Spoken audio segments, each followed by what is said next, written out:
We're back. A big week for President Obama. The Democrats capped off by the passage, the late today, by the way, of the health care bill for the 9/11 responders. U.S. Congressman Steny Hoyer is the Democrat of Maryland. He's the House Majority Leader.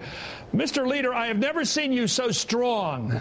I have never seen such a national powerhouse as you. I'm serious. What happened the last 2 months that allowed you folks on the Hill to come back from a blistering election and yet show such strength in supporting the program here? Including this one. Well, I think we had a lot of very important things that we wanted to get done, and what the election did was it took away the high motivation for obstructionism that I think existed prior to the election. As a result, we were able to sit down at the table and agree on some things and move forward. The 9/11 bill, as you know, just got 70% of the votes that were cast in the House of Representatives. Very important bill, but the tax bill we did in a bipartisan fashion. We moved a competes bill. We moved a CR. We've moved a lot of very, very important legislation. And today, of course, as you know, the President signed Don't Ask, Don't Tell, which is supported by 70% of the American people, but we couldn't get done before the election. So I think what happened was the motivation for obstruction and a lack of cooperation was eliminated when the election occurred, and there was an ability to come together, and we were committed to doing the kinds of things and the specific things that we told the American people we wanted to get done. And I think President Obama's had a victory. I think the American people have had a victory. Did you see coming out of the election, in fact, going into it and seeing you're an expert on how the votes were going to go, seeing the damage that was going to be done to your caucus, did you see the importance of making a tough call on the tax issue so that you wouldn't have all this collateral damage? A lot of people, I think the president and you, did see that if you hadn't cut a deal on taxes, as difficult, as excruciating as it was, you would have lost probably Don't Ask, Don't Tell. You might have lost New Start. You would have lost this thing for the 9/11 responders. I think the president, and I agreed with the president on this, and knew that we needed to move through that issue. We wanted very strongly not to increase any taxes on working Americans in this country. We didn't think that would be good for the economy, and we were committed to making sure that didn't happen. And we had to make a compromise. We may not have agreed on all of it, but I think on balance, it's going to help grow the economy, and I think the American people think it was the right thing to do. Do you see any opening in the Republican Party? They've been pretty party line on issues like taxes and things like that. Do you see any opening for the potential of different coalitions next year, like we're seeing little hints of in this lame duck? I see a potential for that. I think that the new Speaker, Speaker Boehner, as I have said before, has facilitated transition that has not been as confrontational, not as poisoned as the transition of 1994-95 was. I think that sets a good base on which we can work.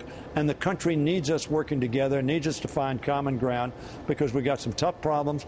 And very frankly, the competition around the world is much keener than it used to be, and therefore we need to be more united than we have been. Well, it's great to have you on, and I do salute you. I really think you've been a strong leader. I mean, that's an objective statement. Regardless of party label, you have been a very strong leader, sir, and thank you for coming on Hardball, and have a happy Christmas, sir. Thank you. Thanks, Steny Hoyer from Maryland. Let's bring in Mike Kenny, who was down clearing the pile of rubble at the World Trade Center for 7 months, working 12-hour days. He's suffering from asthma and upper respiratory issues. Welcome. Mike, thank you so much for joining us. And what do you think is going to come out of this bill today that might be of help to you and other people who worked at 9/11? Well, today I was proud to be American, to see them working and crossing the aisle like that, and to actually help out the sick and suffering. And there's a lot of us that are really ill because of our time spent on the pile. And it was an amazing day to be down here to see it happen. What's the common symptom of people like yourself that have worked at 9/11 at Ground Zero? It's like my doctor says, it's the aging process, but it ain't the normal aging process. It's sped up. You know, I get a little cut, it takes months to heal. You know, I'm not the man I used to be. Well, what about the respiratory? Because that's the one that really clicks with me, because it seems you're breathing a lot of horrible stuff, grains of glass and grains of plastics and all kinds of chemical stuff that got blown up there. Did you sense at the time you were inhaling horrible stuff chemically when you're down there? We're looking at pictures now. When I was down there, my skin was already breaking out in a rash, but the job was too important. You know, we had a mission, and we were driven to get it done.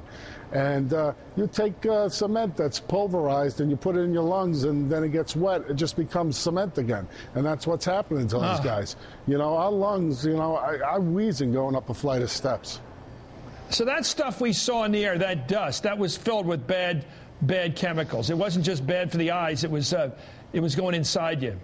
That was everything, man. That was human DNA that we were breathing in. And you know what? There's people coming down with really crazy diseases because of their time spent down there. You mean biological stuff? Yes. God. Well, thank you for coming on, Mike. When do you think this is going to get through the pipeline, this money to help you guys medically? Well, it won't go into effect until July, and the health program is up and running, and they're going to transition it over. So it really shouldn't affect us at all, except for now that we know for the next 5 years that we don't have to worry about, you know, politics. This is an American issue that should have been taken care of a long time ago. Well, you got two strong senators, I got to tell you, Gillibrand and Schumer. They are powerhouses. I would say they got the job done. Anyway, thank you. I hope you get better. Thank you. On behalf of the country, and thank you for your service to our country.